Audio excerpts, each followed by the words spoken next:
While fishing, a boat captured a strange creature, and terrifying roars came from the bottom of the net. The experienced old fisherman started to sense something wrong. If it were a normal big fish, it would be impossible to break free from the trawl net. The monster's abnormal appearance caused the fisherman to instinctively raise his gun and shoot. But he never expected that this one shot would actually trigger a war with the ocean. The fisherman handed the body over to the British military, who called it a waterman. Biologists found a pearl on its neck, speculating it was an ID card storing biological information. The general ordered it to be put back in place. Looking at the suspended body, Soldier Buckley felt an inexplicable sense of guilt welling up in his heart. Before leaving, he secretly prayed for this alien race. Late at night, a crisis approached the warehouse where the body was stored. Corporal Morgan, who was on night watch, got up to pour tea, but found the ground beneath his feet inexplicably wet. Private Dulala just wanted to grab the walkie-talkie, but instantly fell into a quagmire.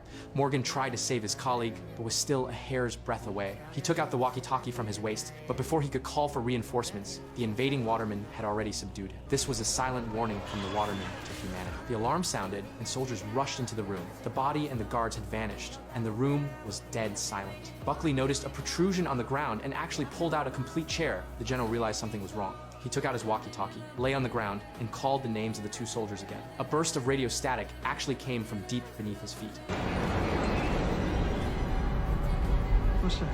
This confirmed the general's inner guess. The guard soldiers were buried underground. The situation had gone beyond imagination. Once a land-sea war broke out, the consequences would be unthinkable. Humanity would face a devastating encounter. A peaceful solution was imperative. The general decided to represent all of humanity to establish friendly talks with the ocean civilization. The research department created a translation system based on the waterman's pronunciation, then waited quietly for the ocean's response. The alarm sounded again. An unknown life form was found by the seaside. The waterman appeared, thinking that the other side could turn soil into a swamp. The general dared not act rashly. The technical department was ready for translation. Both sides began a normal negotiation. The general requested a ceasefire and promised not to offend the watermen again. The envoy was not satisfied, however. It demanded to speak directly with the whole world. Perhaps what they wanted was not a negotiation, but to use power to make humanity submit.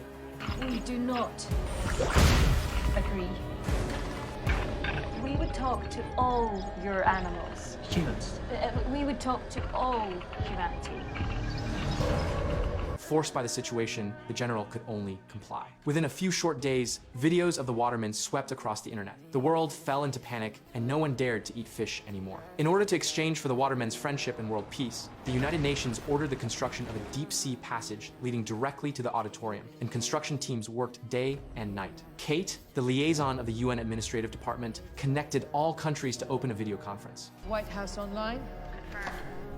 All of the people Beijing. Confirmed. National Congress of Brazil. Confirmed. After confirming that countries everywhere were in place, Kate ordered the water gates opened. Immediately after, the watermen entered along the pipeline. Besides the few watermen seen during the military negotiation, several unknown forms now appeared. As the water tank filled up, the envoy appeared. Her appearance surprisingly conformed to human aesthetics. The whole audience was shocked, and the auditorium fell into a weird silence. Sir Jonathan spoke on behalf of humanity. Every time he spoke a sentence, the technical department behind him would promptly translate it into the waterman's language. I stand here as, We do not need translation. Your English is excellent.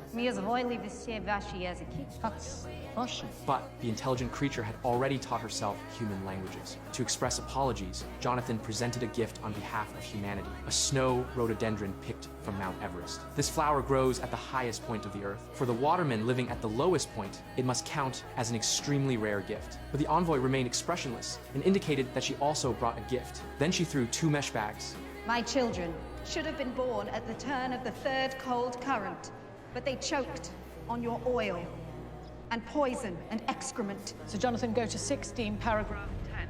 With vigor, that we recognize the problem, our solutions are remarkable. We do not know you. We would speak with him.